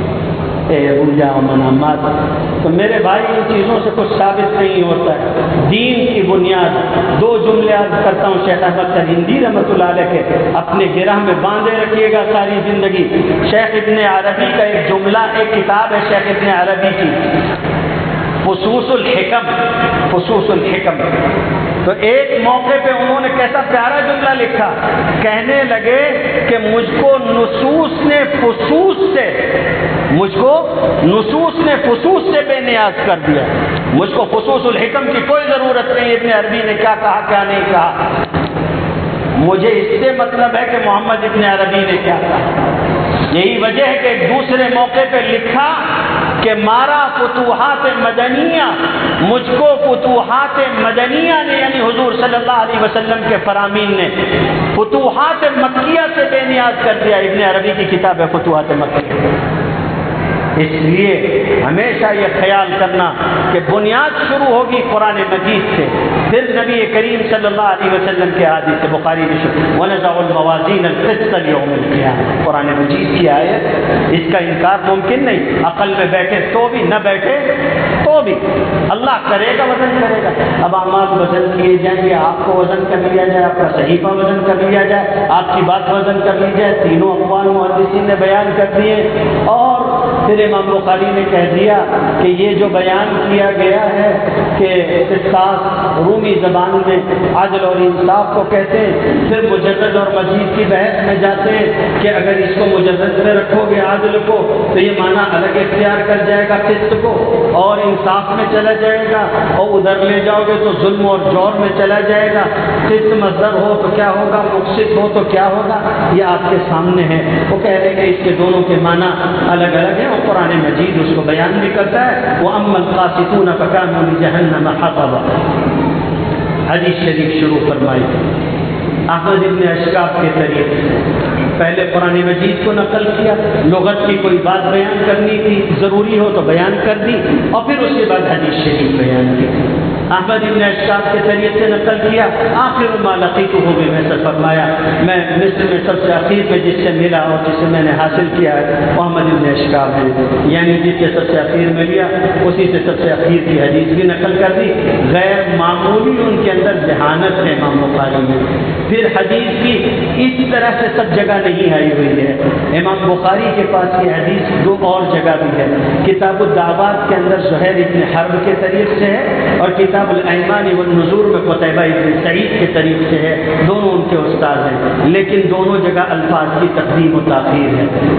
احمد ابن اشکاف کے ہاں اختتام العظیم پر ہوتا ہے، اس لیے اس کو یہاں بیان کیا اور تسبیح و تحمید کے ساتھ اپنی کتاب کو مکمل کیا، دلیل بنایا کہ کلمات وزن کیے جائیں۔ اب جب کلمہ اور قول نقل کر دیا وزن کیا جائے گا، اور طلبہ جانتے ہیں خبر مقدم ہے، خبر مقدم ہے، کلمتان حبیبتان الی الرحمن خفیفتان علی اللسان ثقیلتان فی المیزان، خبر مقدم ہے۔ سبحان اللہ و بحمدہ سبحان اللہ العظیم مبتدا مؤخر ہے، اور نحات کے ہاں یہ مسئلہ ہے کہ جب خبر طویل ہوتی ہے تو اس کو مقدم کر دیتے ہیں اور مبتدا کو مؤخر کر دیتے ہیں۔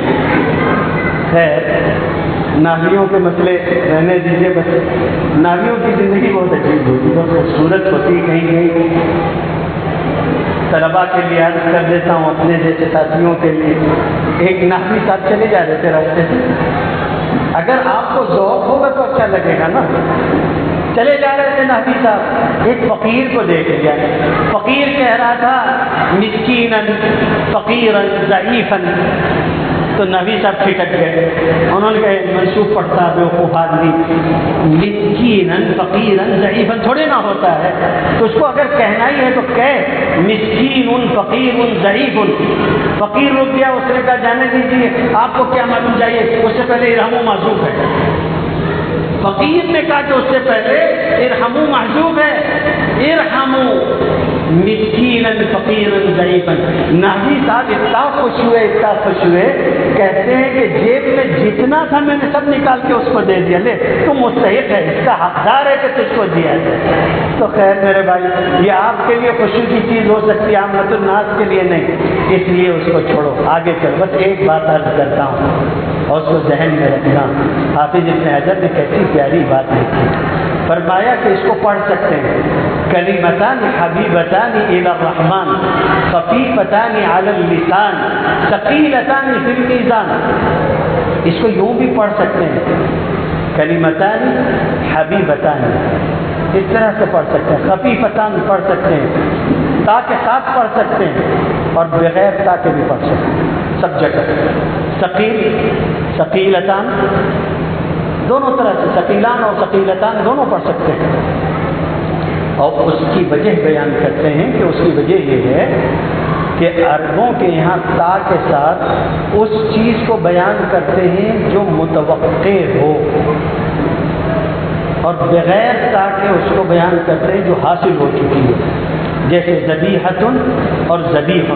ذبیح بمعنی مسبوق ہے، جب ہو گیا تو ذبیح کہتے ہیں۔ خیر، امام بخاری رحمۃ اللہ علیہ نے نقل کیا کہ کلمات وزن کیے جائیں گے، کلمہ کلام سب چھوڑیے، آگے بڑھیے، وزن کیے جائیں گے، تولا جائے گا، ترازو ہوگا۔ پہلے لوگ بیان کرتے تھے، حدیث میں بھی آیا ہے کہ لسان المیزان ہوتی ہے، کفتان ہوتے ہیں۔ بہت ممکن ہے کہ ترازو ویسا ہی رکھا جائے، اس کی ایک زبان ہو، سب کچھ۔ یہ بھی ممکن ہے کہ اللہ کسی اور طریقے سے تول دے، ترازو تو بدلتے جا رہے ہیں زمانے کے اعتبار سے، اللہ بہتر جانتا ہے کہ کس طرح سے وزن کرے گا، مگر اعمال وزن کیے جائیں گے۔ وَأَنَّ أَعْمَالَ بَنِي آدَمَ وَقَوْلَهُمْ يُوزَنُ، جو کہا ہے شراح نے لکھا ہے وَأَنَّ أَعْمَالَ بَنِي آدَمَ وَأَقْوَالَهُمْ وَأَفْعَالَهُمْ وَكُلُّ مَا يُتَعَلَّقُ بِهِمْ فَهُوَ يُوزَنُ، سب وزن کر دیا جائے گا، جو کچھ ہے، جتنی چیزیں ہیں سب وزن ہوں گی ہماری۔ ہو گیا۔ اب کہا کہ اس پر بڑا اجر ملے گا۔ کلمات تو دو چھوٹے چھوٹے ہیں مگر ان پر اجر بہت بڑا ہوگا۔ اجر بہت بڑا ہوگا تو کیوں ہوگا اجر بہت بڑا ہوگا؟ اسی کے اظہار کے لیے یہ کہا ہے کہ حبیبتان الی الرحمن۔ راغب اصفہانی نے مفردات میں لکھا ہوا ہے، مفردات القرآن میں، کہ رحمان خدا کے ان ناموں میں سے ہے جو صفاتی تو ہیں لیکن خاص ہے صرف اللہ کے ساتھ، کسی اور کی طرف منسوب نہیں کیا جا سکتا۔ کچھ نام ہیں جن میں نسبت ہو جاتی ہے بندوں کی طرف بھی، لیکن اس میں نہیں ہوتی۔ جیسے حدیث مسلسل بالاولیہ جب آپ دیکھتے ہو تو اس میں دیکھتے ہو کہ الراحمون یرحمهم الرحمن ارحموا من فی الارض یرحمکم من فی السماء، لفظ استعمال کیا لیکن الراحمون کہا اور یرحمهم الرحمن کہا۔ رحمان کے ساتھ میں ادھر نسبت نہیں ہوتی، رحمت کے ساتھ بندوں کی طرف نسبت ہوتی ہے، رحمان اسم کے ساتھ نسبت نہیں ہوتی۔ یہ اللہ کے ساتھ خاص ہے اور یہ اسی کے ساتھ جڑا ہوا ہے۔ اس میں بحث ہے کہ رحمان کون ہے اور رحیم کون ہے، پھر کبھی اللہ موقع دے گا تو اس پر بحث کریں گے، لیکن تو اللہ کا رحمان ہونا اس کا متقاضی تھا کہ وہ جس کو چاہے جب چاہے جتنا چاہے دے سکتا ہے، کلمات یا عمل کتنے ہی قلیل کیوں نہ ہو۔ اس کے لیے میں کبھی کبھی اظہار کے لیے یہ جملہ کہتا ہوں کہ اللہ کی بارگاہ دراصل وہ بارگاہ ہے کہ جہاں مانگنے والے کی اوقات نہیں، دینے والے کی شان دیکھی جاتی ہے۔ کرنے والے کا عمل کتنا ہی چھوٹا کیوں نہ ہو، اس سے کوئی تعجب نہیں ہونا چاہیے، اس لیے کہ آگے جو دینے والی ذات ہے وہ رحمان ہے، اس لیے اتنا اجر ملنا کوئی تعجب کی بات نہیں۔ اور وہ دو کلمے ہیں سبحان اللہ و بحمدہ سبحان اللہ العظیم۔ ان کلمات پر یہ کتاب مکمل ہوئی۔ میرے بھائیوں، جو حضرات یہاں تشریف فرما ہیں ان سے مجھے یہ عرض کرنا ہے، آپ آئے، جامعہ کی یہ دوسری ختم بخاری شریف کی تقریب ہے، جامعہ فاروقیہ کی خدمت کر رہا ہے، اس سے متعلق اس کی سرپرستی کرنے والے، کسی نہ کسی درجے میں اس سے تعلق رکھنے والے یہ کبار علماء اور مشائخ آپ کے سامنے جمع ہیں۔ آپ کے سامنے مدرسے کی خدمت ہے۔ آج جو حالات ہمارے اور آپ کے سامنے ہیں میرے بھائیوں، ان حالات کی نازکی کو محسوس کرو۔ میری اور آپ کی ذمہ داری ہے کہ میری اور آپ کی اولاد کا دین اور اس کا عقیدہ محفوظ رہے، اور یہ کام یہ مدارس اسلامیہ کر رہے ہیں۔ خوشی کی بات ہے کہ شہر کے اس علاقے میں اگر میں اس کو بنجر اور بے آباد علاقہ علمی اعتبار سے کہوں تو کوئی غلط نہیں ہوگا۔ قلب شہر میں جس طرح سے مدارس ہیں، دیگر علاقوں میں مکاتب اور مدارس کی ایک بہار آئی ہوئی ہے، اس طرح کا معاملہ نہیں ہے۔ یہ آپ کے یہاں کا اکیلا اکلوتا چراغ ہے، آپ کی ساری ضرورتیں اسی سے پوری ہو رہی ہیں۔ اور قاری صدیق صاحب باندھی کا ایک جملہ آپ کی نظر کرتا ہوں۔ حضرت باندھی رحمۃ اللہ علیہ فرمایا کرتے تھے کہ لوگوں کی ہدایت مقامی علماء سے وابستہ ہوتی ہے، باہر سے آنے والے علماء کا فیض حاصل ہوتا ہے، ان کی برکت ہوتی ہے، لیکن آپ کی ہدایت آپ کے مقامی علماء سے وابستہ ہوتی ہے۔ اگر آپ کی ہدایت کا سلسلہ ان سے وابستہ ہوتا تو ان کا آب و دانہ آپ کے پاس لکھا جاتا۔ اس لیے یہ مدرسہ آپ کا ہے، آپ اس کے ہیں، اس کی ذمہ داریاں آپ کی ذمہ داریاں ہیں۔ یہ آپ کی اولاد کے لیے مشعل نور ہے، مینار نور ہے، مشعل راہ ہے۔ اس لیے خوب توجہ کیجیے۔ مسجد میں مدرسہ چل رہا ہے اور مدرسے کے لیے زمین لے لی گئی ہے، آگے تعمیر کا معاملہ ہے۔ آپ کے سامنے ہے مدرسہ کیا کر رہا ہے۔ آج 5 طلباء ہیں جنہوں نے آپ کے سامنے ایک پورا نصاب مکمل کیا اور یہاں تک پہنچے۔ یہ دن 2 دن کا معاملہ نہیں ہے۔ اس لیے میں بہت ادب سے، احترام سے، التجا اور التماس کے ساتھ، ہمارے یہاں ہاتھ جوڑنے کی روایت نہیں، فقہا نے منع کیا، ورنہ ہم آپ سے ہاتھ جوڑ کے کہتے کہ آپ اس مدرسے کا تعاون کیجیے، پورے طور پر کوشش کیجیے کہ آپ اس کا خیال رکھیں۔ دیکھو میرے بھائیوں، میں بھی ایک مدرسے کا ذمہ دار ہوں۔ میں اگر کہوں کہ آپ اس مدرسے کو دو تو میرے ذہن میں کہیں نہ کہیں یہ کھٹکا ہونا چاہیے کہ پھر میرے مدرسے کا تعاون کم نہ ہو جائے، لیکن نہیں میرے بھائی، شریعت کا مزاج یاد رکھو۔ شریعت کا مزاج یہ ہے، زکوٰۃ کے سلسلے میں بھی تم دیکھ لو، تؤخذ من اغنیائہم وترد علی فقرائہم، علاقے کے مالداروں سے لی جائے گی اور علاقے کے فقراء اور مساکین پہ تقسیم کی جائے گی۔ علاقے کی ضرورت پوری ہو جائے پھر علاقے کے باہر کی طرف رخ کرو۔ اس لیے میرے بھائیوں، پہلے اپنے علاقے کے مدرسے کا حق ہے، پہلے پڑوسی کا حق ہوتا ہے، آپ اس کا حق ادا کرو، اللہ نے اور وسعت دی ہو دیگر مدارس کا بھی تعاون کرو، لیکن اپنی ذمہ داری کا خیال کرو۔ اللہ تعالیٰ آپ کو بھی توفیق عطا فرمائے، ہم سب کو بھی دین پر جمے رہنے کا موقع عنایت فرمائے۔ وآخر دعوانا الحمد للہ رب العالمین۔